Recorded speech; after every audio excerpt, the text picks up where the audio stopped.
We're joined now by the head of the European Central Bank, Christine Lagarde. The ECB sets interest rates for many countries in the European Union, which is America's largest trading partner. It's great to have you here. Great to be here, Margaret. Well, particularly in this moment in time where there is confusion over what happens next with global trade. I saw that the Chancellor of Germany, Germany's the biggest economy in Europe, he came out and said tariffs harm everyone. The biggest poison for the economies of Europe and the US is this uncertainty about tariffs. Did you hear and get any clarity from Ambassador Greer about what's going to happen next? I'm not so sure. And I tell you, I think it's critically important that all people in the trade, both outside of the United States, but also in the United States, have clarity about the future of the relationships. Because it's a bit like driving.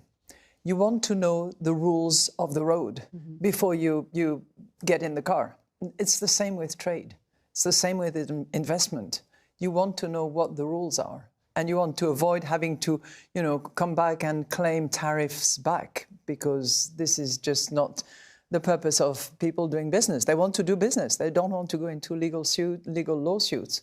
So I hope it's going to be clarified and it's going to be sufficiently thought through so that we don't have, again, more challenges, and the proposals will be in compliance with the Constitution, in compliance with the law. Mm-hmm. Well, what you just said sounded very similar to what one of the justices raised. I think it was Justice Gorsuch saying, that's why there is the call to put things in law so that there is clarity for planning ahead. I didn't hear Ambassador Greer say with any certainty that they're going to try to put any of these things in law. Just use existing regulations is what I heard him say. But he did seem certain that the existing trade deals will hold. The EU and the US do have an agreement, 15% tariff ceiling in a recent trade deal, but there's an emergency meeting about all this tomorrow. Do you see that as disruptive, that this could be in jeopardy, in fact?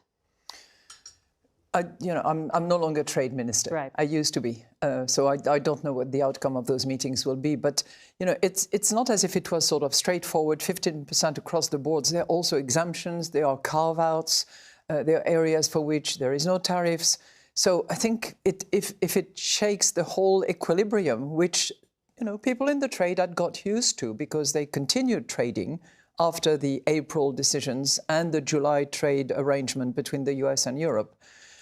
But to sort of shake it up again is going to bring about disruptions in the business, for sure. Well, when you were last here in October, and I asked you about the impact of the tariffs, you said the global economy had not yet felt the pain. Did we avoid that pain? Did the consumer avoid the pain? I don't think the consumers avoided the pain. And I think that there are many studies that are being completed now to determine what is the impact and where is the burden of tariffs.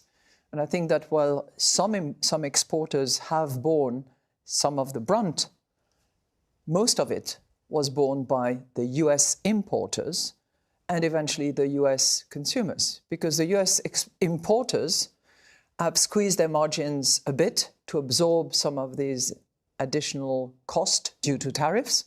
But there is a point where you don't squeeze your margin so much and you have to pass it on to the consumers. I think this is what we are beginning to see, and multiple studies and very serious people are looking into this. We are trying to look at the data ourselves to make sure what impact it has on trade and on our economies.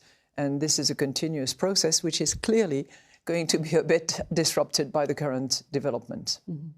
I want to ask you about, as a central banker, your thoughts on some of the populism we're seeing right now. You took a lead role in defending Chair Powell, Jerome Powell, here in the United States, after President Trump's Justice Department launched an investigation into him. You said it was critical to preserve the independence of central banks with full respect for the rule of law and democratic accountability.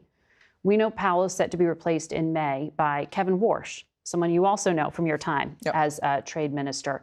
Do you believe that he personally can resist political pressure from the president?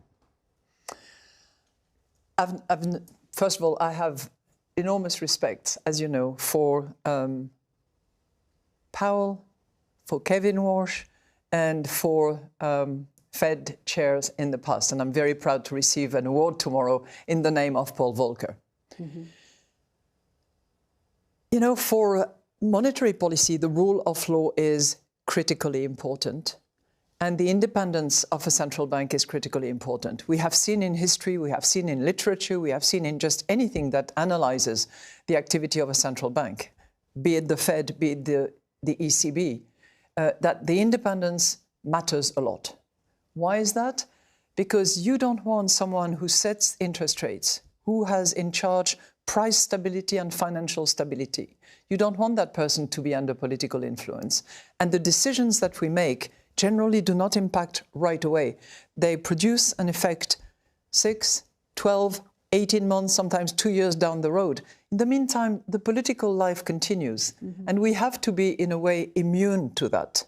That's why many central bankers around the world signed this support to central bank independence as applied to Chair Powell. Mm-hmm. It was an incredible statement because usually bankers want to stay out of that spotlight. But you see a real risk here. And there is concern about this populist wave, even in France. The far right could win the French election next year. I have to ask you about these reports that you might be leaving the ECB early because of basically an insurance policy to allow for the French president to select a successor rather than potentially a far right leader helping to select a head. I'm riveted to a mission. And my mission is price stability, financial stability. I want the euro, which we are custodian of, to be strong and fit for the future. I think we've achieved a lot. Inflation is at target. Growth is okay, not brilliant, but resilient, 1.5%. And unemployment is at the lowest level ever. But we need to consolidate all that. And my baseline is that it will take until the end of my term. And electors in any country in the world make their choices, and those choices have to be respected. So no, you're not answering on the leaving early, but you think it sounds like it'll take more work till the end of your 8-year term. Christine Lagarde, thank you very much.